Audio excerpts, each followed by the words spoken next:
হ্যাঁ কুদ্দুস ভাই কন। ও বেটা সামনে আছে।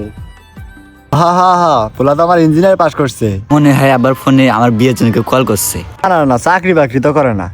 ও রং তো ধলাই আছে।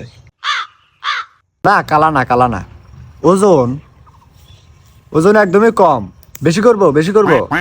না করব না। ও আচ্ছা ভাই ঠিক আছে। আমার পোলা রেডি আছে। আমার মানে অরহ। তাই না? হ আব্বা হ, তুমি যে রেখে সেটাই। হ্যাঁ সামনের মাসের 2 তারিখেই। আচ্ছা ঠিক আছে। বিয়াটা না জলদি হয়ে গেছে না? হোক চলবো আমি রেডি আছি। রেডি আছে। এখন জবান যদি দিয়ে ফেলাইছি, আপনি তৈরি শুরু করেন। হ্যাঁ আচ্ছা ঠিক আছে। আব্বা কুদ্দুস কাকা কি কইলো? ও 2 তারিখে তোর কুদ্দুস কাকার মেয়ের বিয়ে। তোর নাটি নিয়ে গেটের সামনে তোর দারোয়ানের কাজ করা লাগবো। ও হ্যাঁ, সারা রাত কাম করবি, 300 টাকা হাজিরা দিব। দেখো ঘরে বসে কাম পাইলাম।